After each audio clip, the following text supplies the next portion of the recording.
Well, apparently I was the only one that brought notes, but anyways.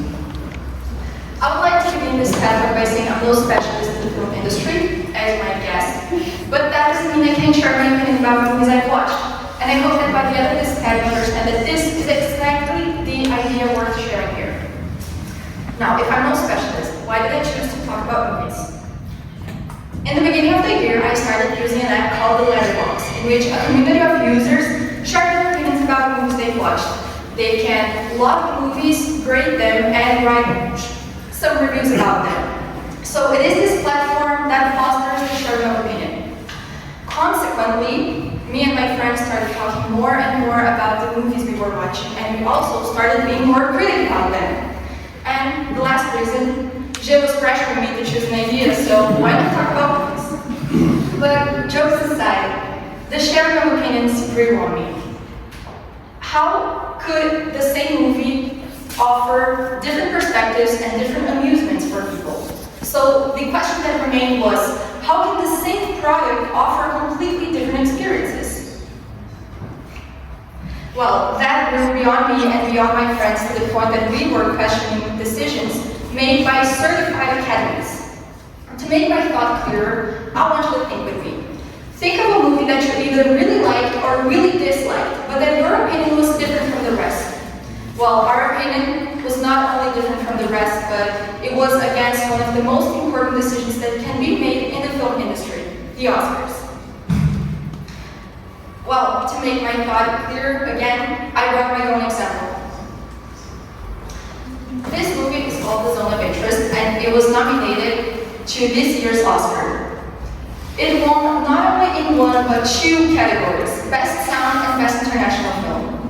Now, either I did not understand the point of this movie, or it really sucks. Because for me, it is only 1 hour, 45 minutes long of Nazis living their lives and playing their backyard while the Holocaust is happening next door. And you would think that a movie shot in Auschwitz that talks about World War II would be amazing. But I'm sorry to just spoil it all to you, but it isn't. That's it. For me, the message that it passes along is Nazi Germany was bad. Well, no way.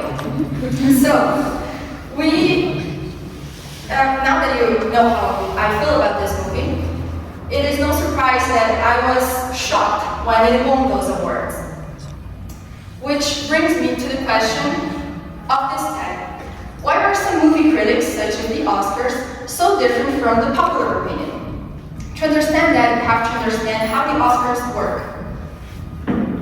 Since 1929, the Oscar decision is made by the active members of the Academy of Motion Picture, Arts and Sciences. Those active members represent actors, directors, producers. They are people that work in the film industry. Now, there are some things here. First of all, they are not obligated to vote for the movies. They are allowed to. They have the liberty to submit their vote, but they are not obligated to. Second, they have, for what we know, they have no specific table of criteria that they should follow when voting for those movies. They just choose the one they find best. And third, they are not obligated to watch all movies that get nominated to a certain category. They are advised to, but again, not forced to do anything. Now, that means that the movies that get nominated have unequal amount of views and are watched under different circumstances, since some are available in the movie theaters, while others only in certain streaming platforms. Now, that sounds very unfair to me. And if you ask me how most people grade their movies, it would be something like that. A simple satisfaction bar that goes from like to dislike. And I don't even prove that it works, because I often use this method to grade my movies.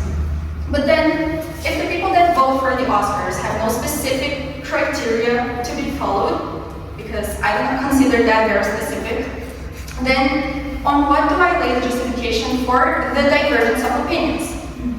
First of all, I have to admit that the bigger the crowd,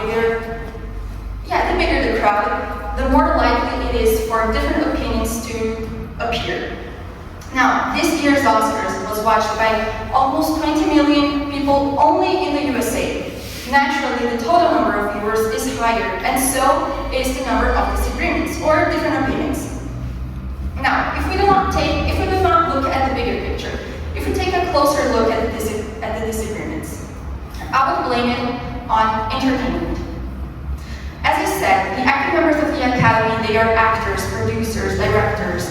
They see behind the screen when they're watching a movie. They look for mistakes as they are watching it. While we are looking for entertainment. Isn't that the point of watching a movie in the first place? And that doesn't mean that there's a right or wrong way to watch a movie, neither that they are smarter than us for looking behind the production. It simply means that we look for different things while watching the same thing. So, as an example, there are many ways in which a camera can be placed while shooting a scene. There's, for example, the aerial shot, which is shot from above and covers a bigger area. So it is mostly used to contextualize the viewer on the place that they are looking at. There's also the low-angle shot, which is popularly known as the hero shot, because it is shot from below, usually to introduce a character's greatness, superiority. It makes that characters seem better. And lastly, there's the Dutch angle shot, which is when the camera gets a little twisted to the side so the viewer senses that there's something off. Now, this is probably what the active members of the Academy see when watching a movie.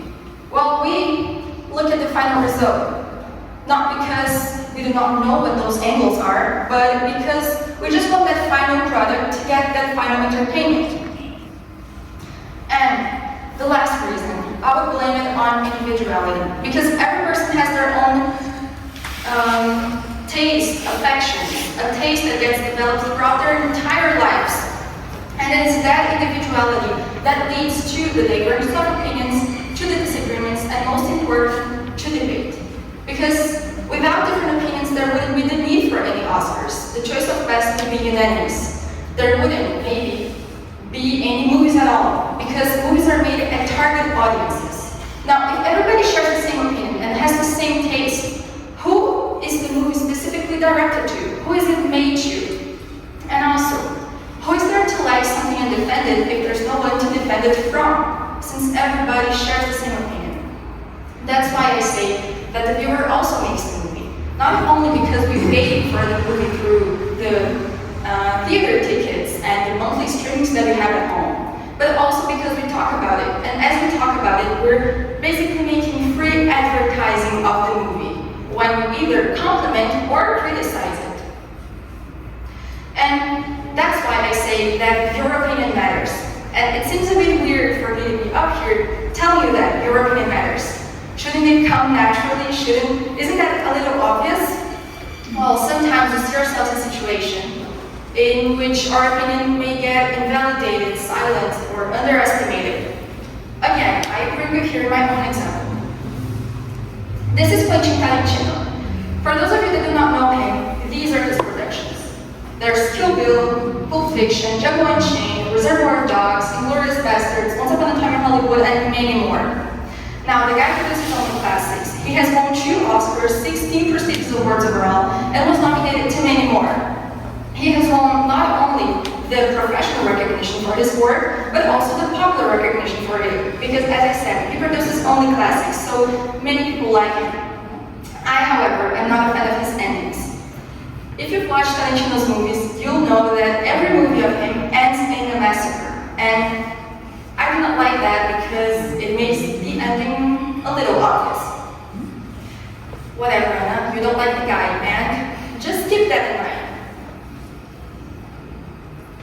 It was my birthday, and I had only the closest friend with me.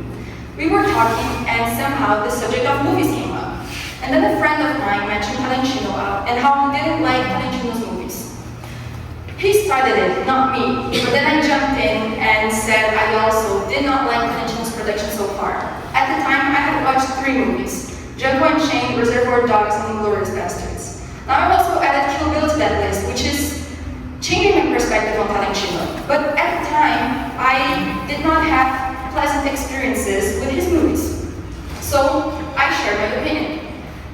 And then a third person joined the conversation with an opposite opinion. That person liked Tarantino. And an opposite opinion is fine and always welcome, until that person said the following. Do not listen to her. She has no grounds to what she's saying. Well, I had 3 grounds to what I was saying. I watched the movies and I did not like them. Now those were the grounds to what I was saying.